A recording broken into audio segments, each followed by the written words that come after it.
And welcome to Catholics Coast to Coast. I'm Ace McKay, always loving the journey that we are on that is our faith. As we continue to trust in God through the things that we are facing on a daily basis, how do we do it?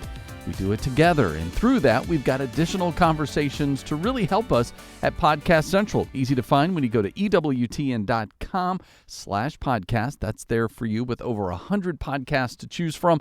You can really find something that could really help you this week. So before we dive in, let's get into this week's Mass readings as we check in with your word on the Word. Love your enemies. Be good to those who hate you. Bless those who curse you. Pray for those who abuse you.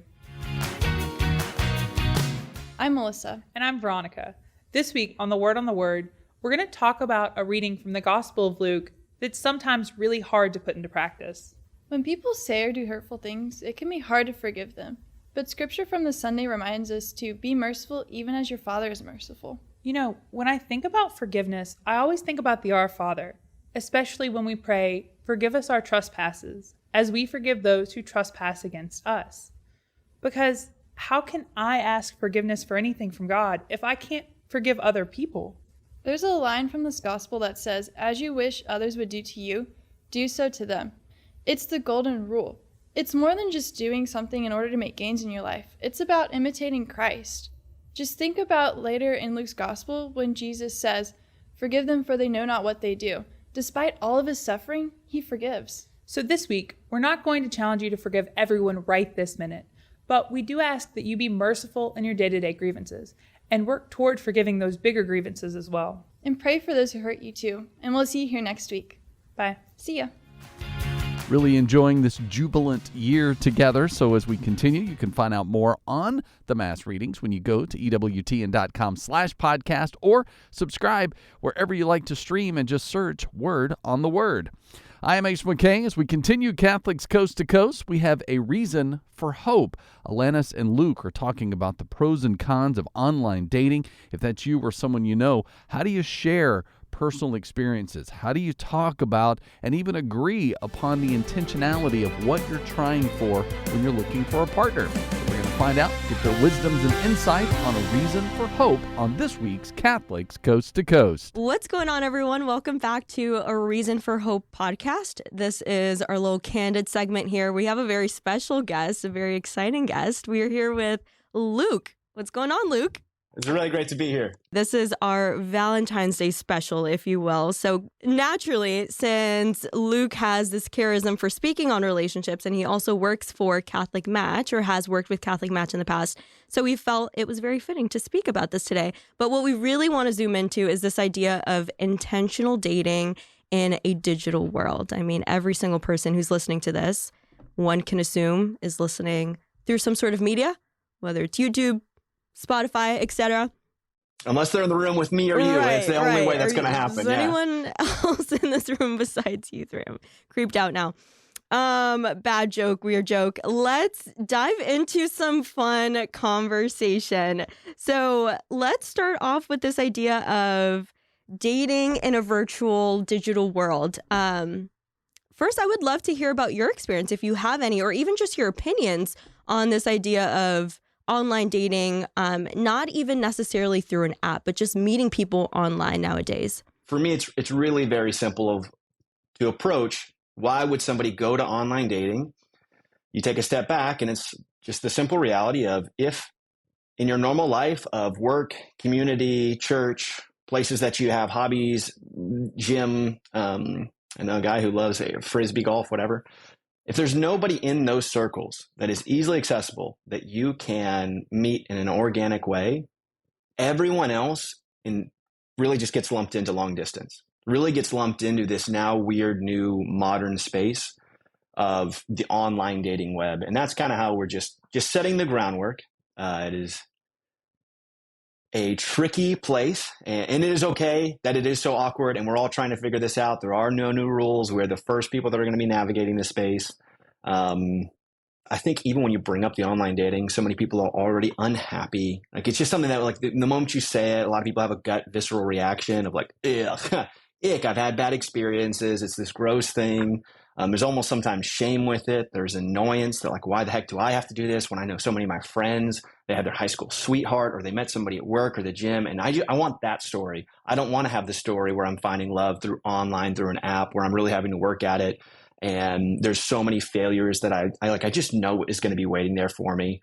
And so just kind of setting the groundwork of like, this is just a natural product of where we are in life. There's no shame that needs to be associated with dating online.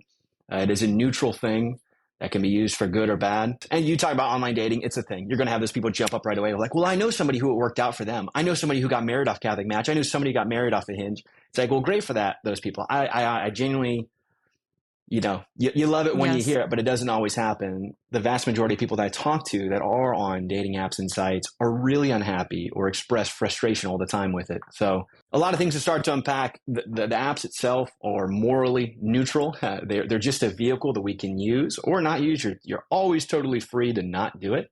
Again, it goes that simple equation of if you're trying to find a spouse and you want to be active in discernment, there is no one in your immediate life that you have contact with.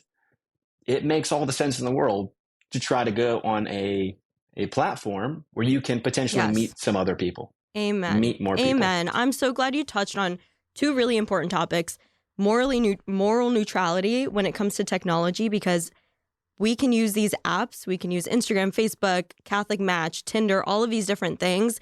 And if the heart posture isn't geared toward purity or willing the good of the other, then it's going to tarnish the whole purpose of what these apps were created for. But ultimately, the power is in our hands. So I'm really glad you said that. But also pride. I think there could be so much pride in our hearts, and leave it to discernment, right? If dating apps are for you or not, you can discern that and you can take it up with the Lord, take it up with your desires. But there could be so much pride that settles within our own hearts about the story that we desire. But the fact of the matter is, if the Lord gifted us with technology, he's going to use it for good, because the Lord works all things together for good, including something as tricky, treacherous waters as technology. I have a love-hate relationship with it.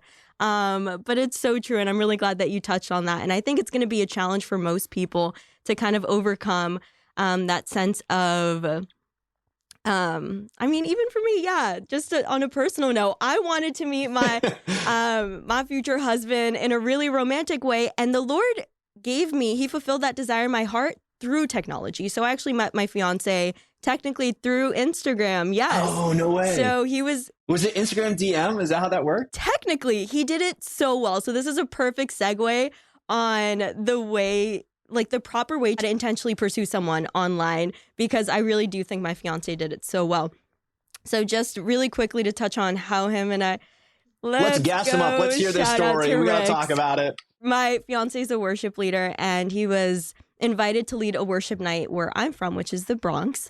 And I wasn't even at this event, but my good friend interviewed him for social media. And that's how I found him. So he was being interviewed online. I commented. I was like, hey, girl, like, I'm so proud of you. You're at the forefront of revival. Like, you just inspired me to go. So I was commenting because my friend was in it. Sure, for the friend. Also the handsome man being interviewed. And so he ended up following me from there and took the time to discern and pray about the feelings he was experiencing. And I think there's like a level of discernment, again, that goes into that. We shouldn't over discern how, like, if this is my future wife, then I'll like pursue her. But he prayed about it. He's like, okay, Lord, if you'd like me to pursue her, I'm going to surrender this desire to you. And at the end of Lent, I will reach out to her if I feel the peace. So he reached out and he sent me a voice memo. And how long was that from you commenting, him seeing this comment, checking out your profile, being like, oh man, she's a cutie pie? How long does he take it to prayer before reaching out? I would say. So it was during Lent, and it was the perfect time for him to just pray. And I think that was long for him, but it worked out because I was dating at that time, not like in a serious relationship, but I was dating, going on dates, and to honor this person, I wouldn't have accepted. Yeah. So he was just following the promptings of the Lord.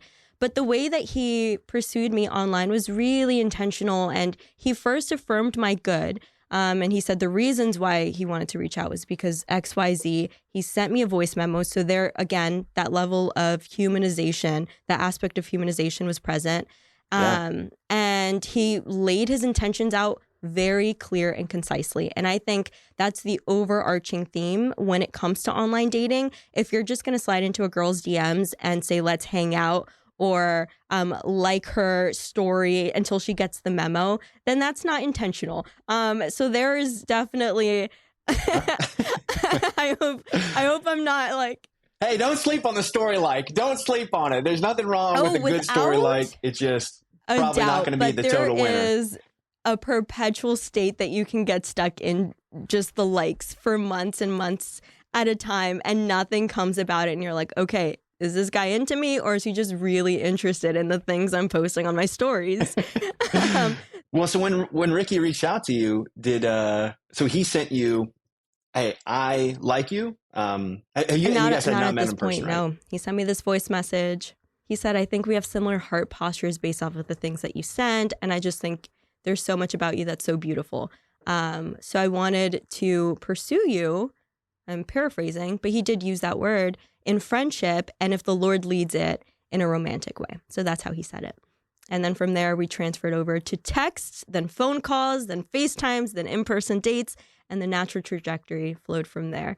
But yeah, I don't know. Do you have any words that you want to speak into this idea of intentionally pursuing someone online? Because as a woman, I can speak into the fact that pursuit is huge. I think every woman, since the beginning of time, Eve even, received such a radical pursuit.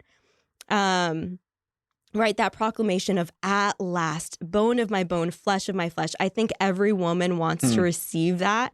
And because of social media, they may not receive it in the way that they desire. So is there any way to kind of make the risk more present or make the boldness more present when you reach out to someone, whether it's through an app or through a DM, etc.? This is a really tricky one that I don't know if voicing that desire is going to yield the results that women want, right? Because the desire, you're right. Women want to be pursued. Absolutely check. Most guys get that. And I would even say most guys want to pursue. That's just a natural course of things. Where this becomes difficult to navigate is you want to be pursued by the right person, the person that you're attracted to. And the thing is, that was risky, really risky for Ricky, because what could have happened is if you did not find him attractive, or if he had not presented himself online in such a way, like in his profile, right? I'm assuming that when he sent the message, yes, you go check out his profile and see, what is this man up to? What can I learn about him? And how does that make me feel when I can see how he is able to publicly present himself? Let's say, just take for a granted, I'm just going to assume most people are with me. Most guys, that is not a strong suit. That is not natural to men to be able to present the absolute best of themselves, that it comes naturally, that they're putting out the best image of themselves in the online space. There's like one component we could talk about is men in social media versus how women interact and how that changes our perception of the other sex.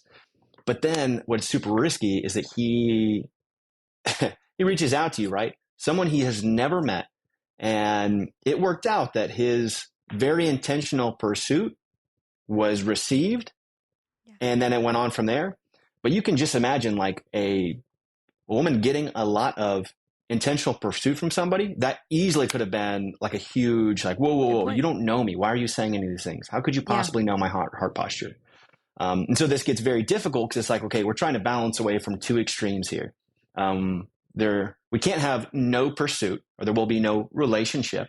I'm not saying we alter men and women so that now women need to pursue men. I'm like, okay, I still believe that men should be the ones who are leading in relationships, leading in pursuit. Women would want to receive that. Men want to give it. So it's not like we can do away with it. But on the other hand, we are now in this new space. We are in this space where most of the time these two people have never met before. And the woman wants, right? You're saying like a woman wants to feel pursued and wants a guy to be clear in his desire for her and be intentional and like why you have these desires. But I hope you can see, like, even in saying those two things, he has to have such a firmness of intention towards you that really isn't warranted because we've never met. So the fact that I would feel that strongly towards you to give you what you desire would at the same time kind of push you away, because it's like, how do you have that? Where does that come from? And maybe it's received, and glory to God, it worked out for you. I do become hesitant. The older I get and the more that I see, putting that out there, and it's like, yeah, that'd be really difficult. If I heard this like years ago when I was first getting on social media, I know I've made tons of blunders of like reaching out to a girl, being like way too interested in her. And I got like blocked right away. And it's fair. That's fair, ladies. Like I get it. You should have blocked me. That was dumb. And that's why I reflect on this. Of like, ooh, this is tricky now. What do you think about that? Of how would a woman receive a pursuit without it being too intense, but you want it to be serious, but you can't be too serious. And it's, again, we don't have any in-person connection, so it's really hard to say like how warranted something is. It's a dance, and it's, as you said, a perfect recipe needs to be in place. And it's like, how do I know that all of the factors are in fact in place? But a key word that you used was that it was a risk for Ricky. And I think that's what is missing in a lot of men's pursuit. Like, they're so afraid of a risk, but a woman wants to know that they're worthy of that risk because, quite frankly, it makes us feel good. It makes us feel good to know that we're worthy of of you possibly getting rejected, and that you like us enough that fear is still present. And yet you think that we are, again, just worthy enough to overcome that. And I want to also preface everything we're talking about has to deal with the realm of social media and the Instagram DM slide, because the dynamic does change when you get onto a particular dating site, Catholic Match, Hinge, Upward, whatever. Mutually. On Instagram, It's just like, I'm here just portraying my life. And I hear what you're saying. I do, because especially if someone comes at you with such a forward DM, it's like, are you basing this off of infatuation, conviction, or do you genuinely see me and know me through the content that I'm posting? And I like to think that a lot of women do post things that are true to them and authentic to them, I'd like to think. And so for someone to look through your feed and to be able to see you, or at least, it's hard to articulate, but it was almost affirming to know that he could see so much of me through the content that I was posting, because I was very true to my personality. So I guess it goes back to like, what's the content you're posting? If you're just posting photo dumps of really artsy restaurants, and someone comes at you and says, I feel like we have similar heart postures, it may be a little bit creepy and weird. It's like, okay, how did you get all of this from that? But since I post, I guess, more prayerful videos that do portray my personality, I like to think in a clear way, that would make sense. But there are factors. It's complex. You're so right in saying that, and I'm glad that you're showing both sides, because it's a dance again. And I think if everyone, it's not a carbon copy script for every single person you want to pursue, but you have to go based off of your natural conviction toward this person. And it's like, okay, not everyone is going to see someone's page and be like, I'm absolutely in love with this person. I think they're my future wife, because that would be very creepy. So I'm glad that you have prudence. Just a little bit. I mean, not I'm so glad you yeah. have prudence in that regard. Well, I had to win it the hard way. I'll tell anybody, like, I've made more mistakes than most, and just trying to share some fumblings I've made, the time I've spent in reflection of like, man, why did that not work out so well? Sure. What can I learn in the future? Honestly, one of the reasons why I'm so passionate talking about dating is half of the whole reason I like to talk about it is really actually to share with women, like, what is a guy's experience like? There's not a ton of, it is not natural to guys when they go through something difficult or disappointment or whatever. If you ever notice the demographics of people who are in the online dating space, it's vastly more women who get on there and talk about, like, look at how horrible these men were to me. Look at these men who ghost me or treated me so poorly. And I'm not saying that stuff doesn't happen, But I really doubt most female viewers are spending the same amount of time listening to like what is happening for men. Like, why are men not going on? Why are they not asking on dates? What is going on? Is it because they are all morally deficient? They're all just such cowards today. They don't have a backbone and a spine, and it's all men's problems, and all the dating would be fixed if they were just more intentional and pursued more. I'm like, ladies, it might not be so. Yeah, hey, that's probably a part of it. Yeah, probably we could grow some spines. Hey, I'm all for it. But I do like to share why I think it's so, gosh, if I had like one line message that I really think would give people so much more enjoyment in dating, is just to give other people grace, because there's no clear lines or rules. And yeah, Ricky could have just easily taken that risk and it not paid off. It's definitely scary to pursue someone in general, but at the same time, I think it's scarier to do it in person. Would you agree with that? Would you say it's easier or scarier to pursue someone? I would disagree. Whoa. The thing that I would say is the momentary, it might feel more difficult to approach somebody in person. But my honest to the Lord experience has been those have always gone better. The twofold nature of like when it happens in person, it's much more organic. Most women are usually flattered by even the attempt, even the times where it's just been like totally rejected over the years and stuff, just trying to meet somebody. It doesn't go well. It's usually much more gracious than that horrible sinking feeling that you reach out to somebody that, right, you've been seeing for a while. You've either been friends on Instagram, if we're just going to stick to the Instagram space, and then they left you on red. It's like, that sucks. That is the worst, because you don't get no recognition. And I'm not saying I like guys deserve recognition for shooting their shot, or like you have to interact with total strangers who reach out to you. It's like, hey, I get tons of messages from people all over the place. I don't even go into some of my hidden messages and stuff. Because I've gotten some weirdos that rove in there, but it feels horrible. Whereas at least in person, even when people are not the most gracious in the rejection, it's a human interaction, and once it's done, it's done. Whereas that left on red is always there, or that stupid text I sent that like keeps me up at night, and I look back on it like, why the hell did I say that? Oh my gosh, I'm throwing up at the back of my mouth. So that's what I would say. It is actually much better to just go the normal, natural route. Takes a little more courage on the front end for sure. Yeah, it's easy to write a message. Yeah, it's easy to do that. But, like most things in life, doing the hard thing early on always yields greater results. So, yeah, ask out in person if at all possible, 100%.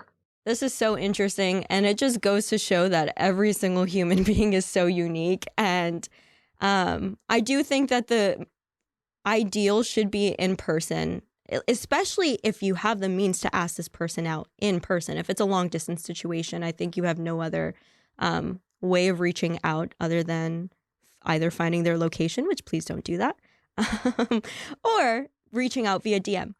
I don't know why she offered that idea. Nobody take her up on that. Nobody needs to look down anybody else's location. Don't do it, guys. Please, I beg of you. Yeah, because I'll be on. There was definitely a moment when I saw someone at Mass, and then that same day received a Facebook message asking me out, and I was like, "Dude, you literally could have done that." Like, and now I go, "Thank you very much." So I agree with you there. Fraternizing with the enemy. That's like one of the only like British lines I can say. Everything from Harry Potter. If it's not a Harry Potter, I can't say it. But I just wanted to throw some British thing back. That was great. Okay. Okay. So Thank you. Once and for all, can you share your thoughts then? Because you've been hinting at it. So you're not a fan of online dating. It would be on, all of my analogies these days are in medicine, or the way I relate most information ties back to some sort of thing. So we'll say medical treatment. There's usually a first line option that's the best thing, and then a second line that has some side effects, and then a third line is like, you really don't want to go to this, but the other two fail. This is what we got. So dating, very simply, what's the gold standard first line? What we want to do, that aching loneliness in the heart, we want to treat it with real in-people relationships. The gold standard is to be in a friend group with men and women, that from that friendship, you develop a romantic love on top of that. That way you already have friends in common. You've seen these people in different environments. That's why the high school sweetheart thing is so great, or you've been on sports teams with somebody else. You have similar friends. So you have a support group of people that knows you, that can speak into the relationship, that can affirm this is a good choice that you guys are together. I'm not going to belabor this one. I think it's really apparent to most people. It's like that's the best case scenario that you could have. After that, it's like, okay, at most you try to expand. If it's not in your friendship circle, it's not anybody at work, not anybody, whatever. Like you try to go about in your city, try to find someone near you in your live life that is reasonable enough to meet up with through a hobby that you're interested in. A huge thing of like, okay, I love going to the gym. Have I made friends at the gym that maybe a romance can develop on top of that? Big fan of getting involved in church, serving the local needs of the church, volunteering at high school, middle school youth groups, serving the poor, pro-life causes. There's a really good chance you go start doing those things, you're going to find somebody who has the same values that you do. So that's second line. It's like, it makes perfect sense. It's kind of a no-brainer. That's what you want to do if the friendship thing isn't there. Third line with more side effects is the online dating. It's like, okay, if you still want to date, those other two things haven't worked out. You are involved in church, you're growing your prayer life, you have good friends, men and women, blah, blah, blah, blah, blah, all those things. There's no reason why you wouldn't turn to online dating. You're just trying to expand the pool of people that you can meet. We're trying to cast a wide net of people. We're just trying to meet people, develop friendships, try to grow romance. And that is how I would frame, where does online dating fit? It's that morally neutral that we've talked about. It's neither good nor bad. It is simply a tool. And I also would probably push back on the idea that you need to like pray about it a ton. It's simply a choice. It's like, if you do not like it, you do not have to use it. But understand, if you do not use it and you still want to date, you have to go out there and find people some way or the other, or not. There's really nothing else on top of that. It's not like this personal thing where God has said, for you, I would like you to online date, but for you, my daughter, like, no, no, it is not my will. It is against my will for you to go on online or try to meet people this new way, because it's so new in the human experience. It's like, that's kind of bogus. I don't really buy into that. I don't think that's the way that God works, or that we should go about discernment in such a way where it is so particular to us, and our likes and our dislikes are the same thing as God's will, that if I don't like online dating, therefore it's not God's will for me to be on online dating. So those are a few things that I would say. Of course, like everybody else, I know tons of people who have found their spouse, who have incredible relationships from online dating. So it is an option. For me, that's how I rank it. First option, second option, third line. Maybe for other people, they might arrange those things differently, but absolutely, why would you not use it? Why would you not at least make the effort? If you really want to be married, you really want to be in a relationship, this is simply a step you can take, an action you could take in discernment. Amen. Perfectly said. And if I could be so bold, truly, that was great. That was a really great description and explanation. But honestly, I think the Lord would have a very similar hierarchy, considering that he created in-person relationship in his own perfect will. Even in the garden, it points to that.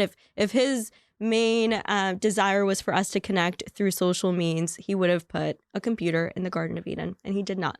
But again, he works through it, and it's a blessing in some aspects. But I think the way that you described it is so perfect. It's a vehicle for us to use. If we want to hop on that train, we can. We have free will, and the Lord is going to bless you with it. If you want to meet someone in person, then step out, be bold. And it definitely helps if you have a personality like Luke, who you seem just very charismatic, and you want to meet people regardless if it's in a romantic sense in person, and make friends out in the jungle, out in the wild. So I don't normally wander in the jungle, but if that's what it takes, if that's where I have to find my spouse, I will go to the jungle. Some may describe the dating scene nowadays as a jungle.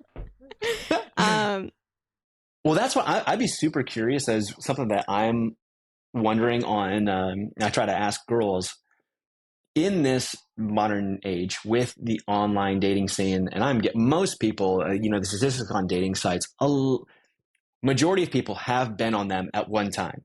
And I think the usual stories goes, you get really lonely, you download the app, you make a profile, sometimes you put more effort in, sometimes less. You scroll through things, you try to get some likes, and then you wake up the next morning hungover at your decision, then you delete it all until the next go around. So it's this cyclic phase of like download it, try it, not really, kind of half-assed, and then delete it, whatever, burn it. I'm done with that. It's all going to be in person. Oh wait, there's nobody here. I got to get back on. And again, the cycle goes. This sounds personal. And you know a little bit too much about that cycle. Yeah.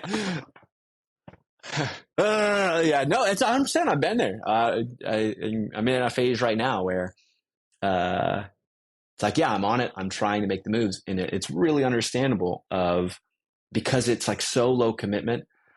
Well, I can tell about my experience, but the question was going to be for you with, why do you think so many girls are so unhappy with all the options that they could have, of all the guys that they could date, whether it be on these Christian dating sites like Upward, whatever? There's so many potential options, but it seems like everybody is unhappy with everyone they meet, guys and girls. And I'm just curious if you have a thought of like, why are women just not happy? Definitely. Just a personal tidbit here. I've never been on an online dating site, but I tried something called Catholic matchmaking. Have you heard of such a thing? Is that like a formal, like you hired somebody? They have their own company where they matchmake for a living. And so you have a meeting with this founder of the matchmaker site, and they ask you a bunch of questions, and they set you up with someone without seeing them. What is this website? I genuinely don't remember. It'd be good if you went on there, because I do think that there's a huge portion or sample size of women who are going to these, but not too many men. So you should try it out if you'd like. I can't remember what it's called. But I had a meeting with them, and they're like, great, we honestly think we have someone for you. We'll get back to you soon. And so they're like, we set you up with this guy. Here's his name. Here's his number. Here's a little bit about him. And we're going to give him your info as well. And I was like, perfect. That just completely took out the discernment part. Like, they did the work for us. They like said, we think you guys will be good for each other. Mm-hmm. So I'm waiting and I'm waiting and I'm waiting. Probably 2.5 days go by, and I'm like, okay, this man has one job. There's no risk because I already said yes. And I already said that I would consider a pursuit or reciprocate this pursuit. And he never reached out. And so I ended up reaching out to him, and I can't remember. This was like 3 years ago at this point. But in so many words, I basically said, like, I'm really disappointed in you. I went mom mode on him. I'm like, I'm so disappointed in you, dude. Like, you literally had one job. You could have reached out to me. And he ended up saying that he's been really busy, XYZ. So I just think that, again, it goes back to intentionality and also how much effort you're putting in. And I think a lot of women have these deep desires, which is good. But then we also ask for a lot. I'll be honest. It's true. I think there's some woundedness there because we have deep desires. We all want to be seen. We all want to be known. We want to be loved. And in the same way that when Adam went passive in the garden, that was the moment that Eve grasped at the fruit. I just think that we're seeing a lot of passivity amongst men. And I'll just be super clear and, honest about that. I think a lot of men have gone passive, and because of that, it leaves a lot of women grasping at love. And that's why we see in our culture nowadays why so many women are dressing immodest, or they're going on Tinder because they're just settling at this point. And so I think it's a cycle, just a repeated action of the first sin of man, just over and over again. Passivity grasping. That is a tongue twister. Yeah. Well, how do you think that passivity is being manifest right now? And then particularly because we're talking about the online dating space, all these potential options, could be dating, could be talking to. We'll broaden it out. We'll throw Instagram in there. Why not? Still, the problem kind of remains. Well, how do you see that passive part of man coming out? Personal experiences and the importance of intentionality. Great stuff from A Reason for Hope. You want to find out more of these episodes that can help you as you're online dating through your Catholic faith. Easy to do. Podcast Central is available at EWTN.com/podcast, or subscribe to A Reason for Hope wherever you like to stream. I am Ace McKay. We're going to take a quick break, but when Catholics Coast to Coast returns, we're going to talk about the Catholic feedback. When Catholics marry a non-Catholic, what does that mean? Is there a desire to convert? What do we do? Erica is meeting her future husband in the midst of their relationship and talks about what that was like as God had other plans. So we're going to talk about that coming up with Catholic Feedback on this week's Catholics Coast to Coast. If it's central to the faith, you can find it on EWTN Podcast Central, featuring the best of EWTN radio, as well as faith-filled podcasts from our friends and affiliates across the nation, all in one place, all free. The destination for great Catholic audio programming is EWTN Podcast Central. It's like podcast heaven. Visit EWTN.com/radio/podcasts today.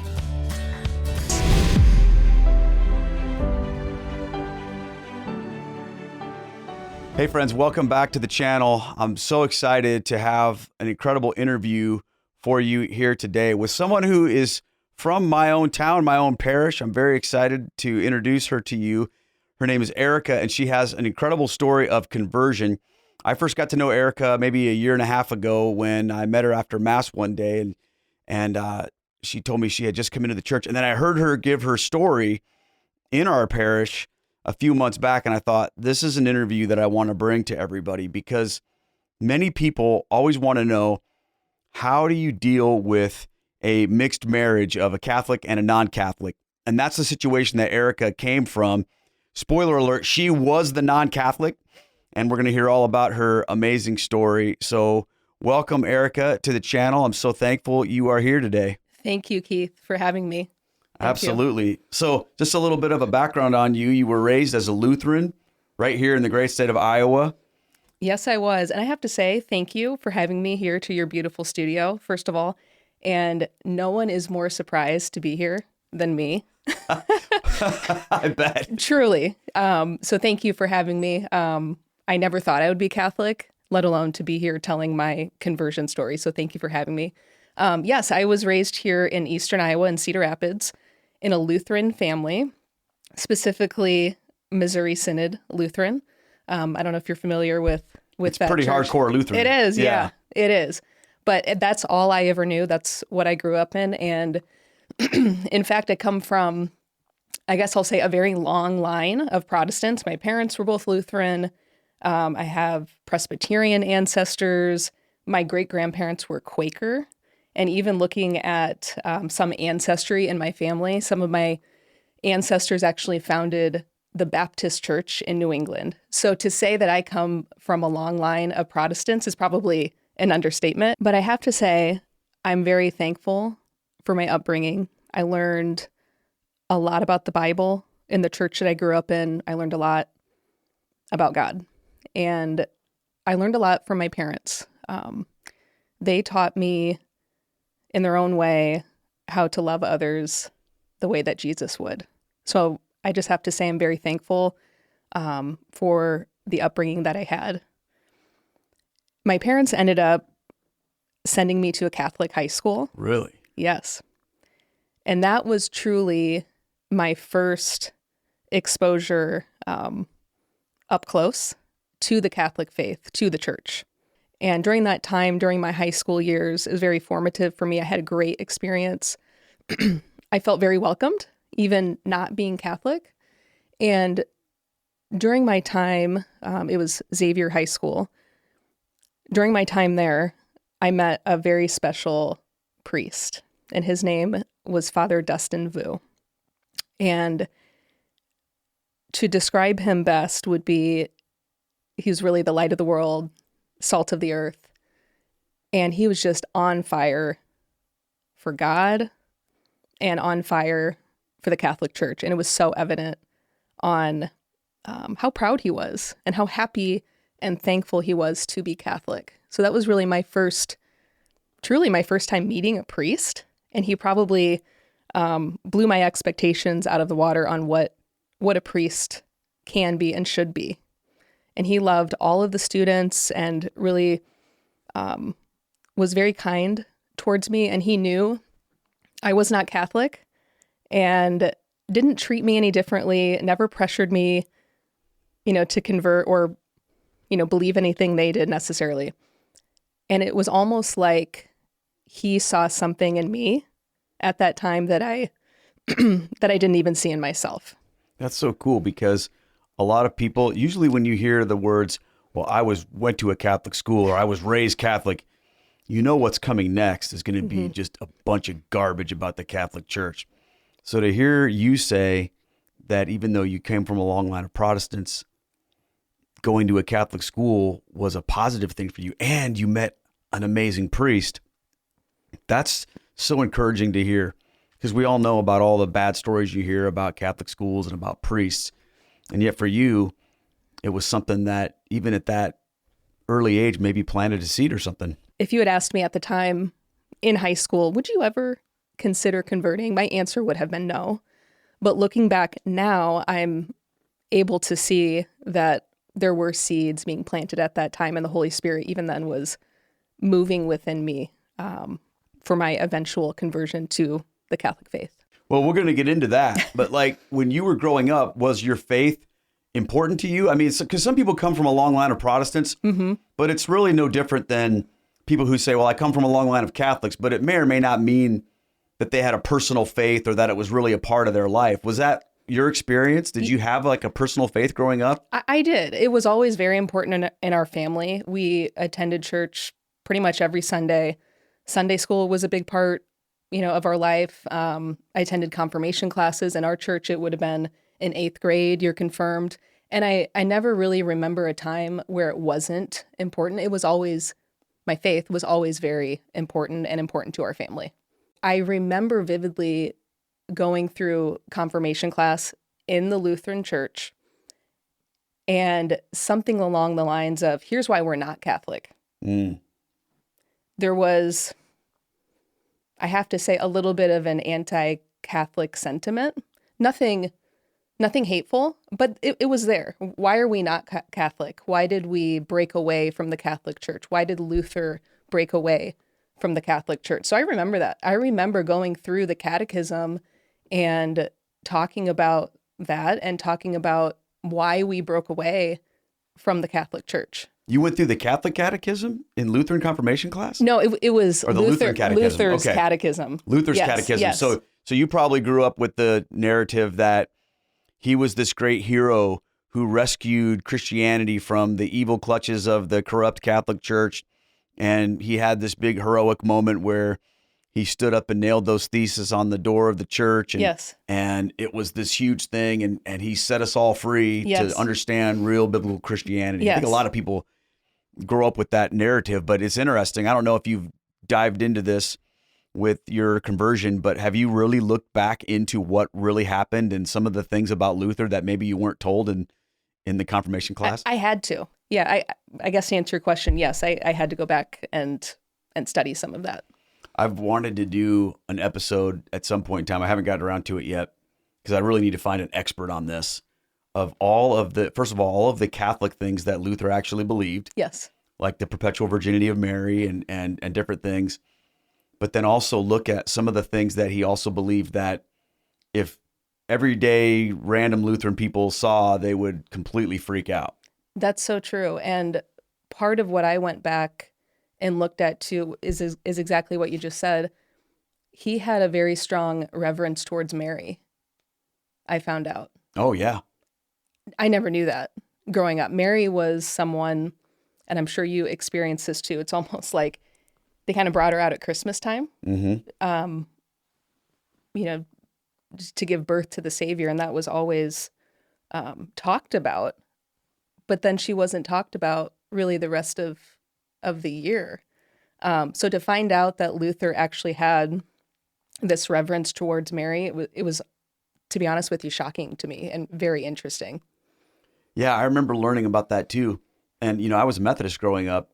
And when I learned that John Wesley called Mary the ever virgin, I remember feeling the same thing. Like, wow, how come we didn't ever learn this kind of stuff? Because, I think people have their things. And it's like, well, Luther was probably still, because this is what I've heard from some people.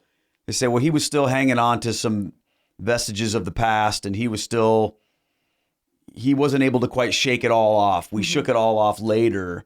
And in some cases, we're still shaking it all off as Protestants. But I want to get back to your story. So when you were growing up as a Lutheran and you had this your own personal faith, was there ever a moment in your life when you thought about maybe just walking away from God altogether, or were you always that was an important part of your life?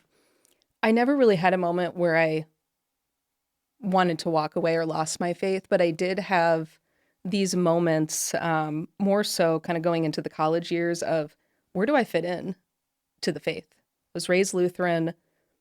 Is that how I want to follow God? Or, am I more into the non-denominational churches, evangelical type of churches? So it wasn't necessarily a matter of, I don't want to follow God anymore. It was just, how do I want to do it? Where do I fit in to the Christian faith, and how do I want to follow God, in what tradition, and in what way? So what was that journey like for you when you got, because I imagine you go to college, you're away from your family routine of things, and did you explore different types of churches, and where did you wind up landing? Yeah, absolutely. So ultimately in college, and I think you see this a lot on college campuses, the Salt Company, excuse me, those non-denominational evangelical churches, with the big bands and the projector screens, are very attractive to college students. And they certainly were to me. It was fun. It was a fun environment to be in. I can't deny that. So that was the type of church that I found myself in throughout my college years. And there were a couple Bible studies that I was a part of, and I had a really good time. And I don't want to take away from, those people or that church. I learned a lot, but I ended up kind of having this feeling of something's missing here. I didn't know what that was at the time. I felt deep down, though, that was never going to be a long-term place for me or path for me. But again, at the time, I just didn't know why. Yeah.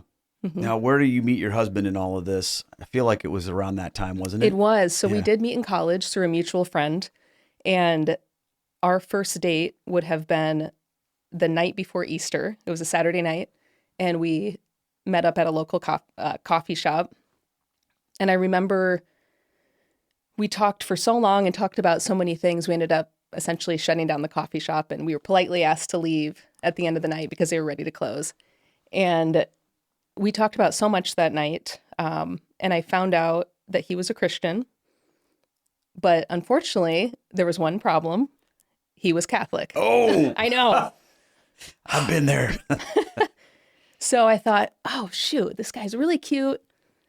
I think I want to marry him. We both knew that on our first date. You knew that? Wow. Yes, we both did. But gosh, he's Catholic. How is this going to work? I'm sure he'll convert to my side. So how did that come up in conversation? Like, did that when he told you he was Catholic, was it sort of this apologetic thing, or was he like, hey, just so you know, I'm Catholic? It was somewhere in between. Okay. It was somewhere in between. He's never been apologetic about it or shy about it. But the more I got to know him as we were dating, and he shared more about his Catholic upbringing, his mom was not Catholic. His dad was. And they made a decision to raise him Catholic and his sisters. So he shared more about that with me, and he went to church every single Sunday in this beautiful, small country church every Sunday, and sat in the same pew with his grandma Lucille and his grandpa Harry and his dad and his sisters every Sunday.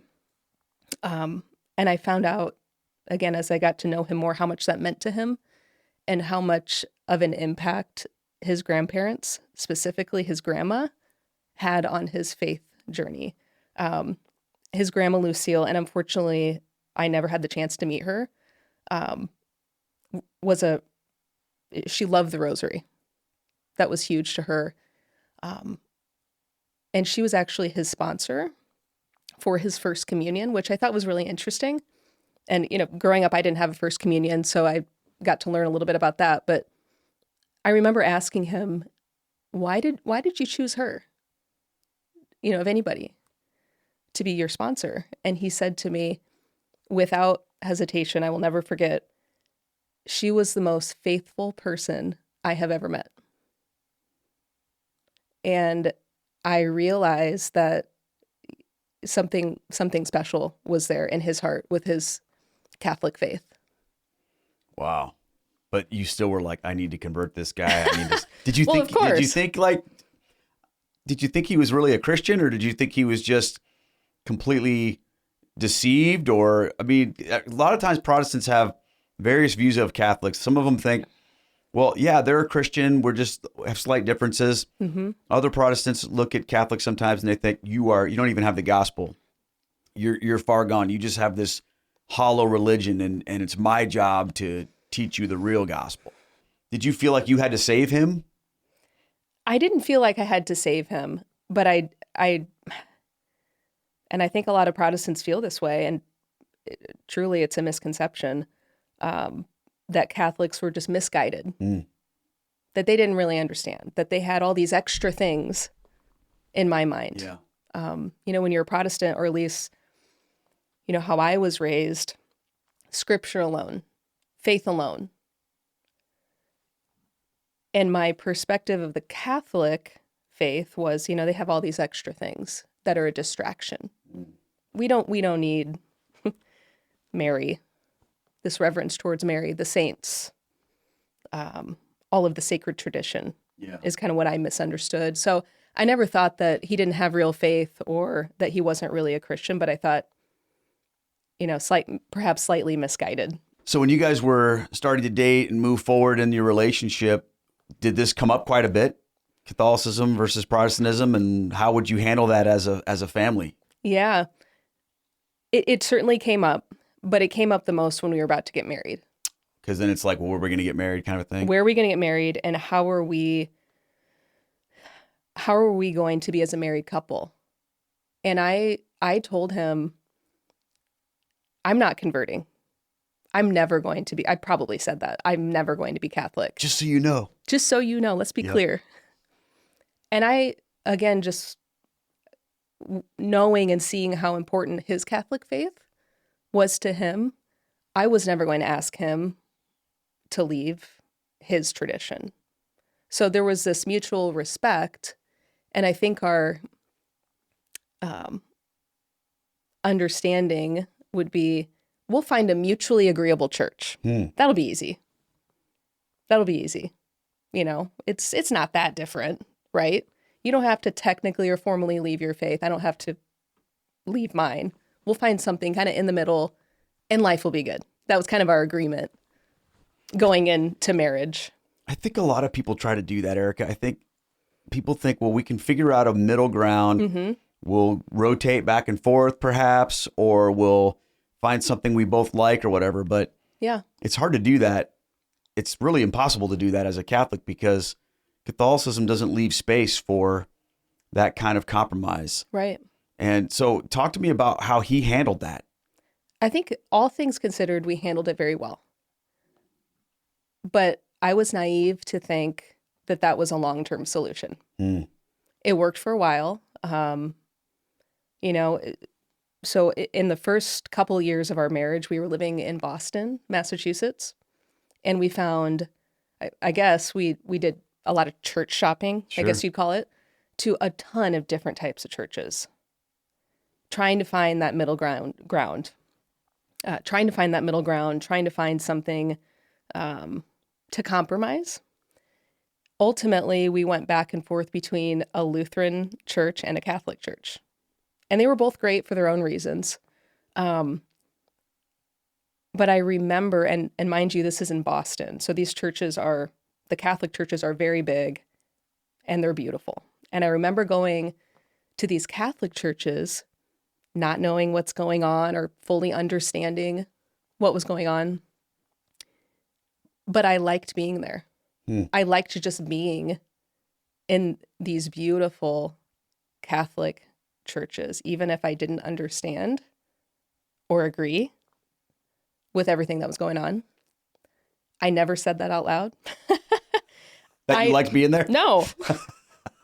I never said that to him. I went, willingly with him and was happy to do so, but I never really expressed, truly, I like being here.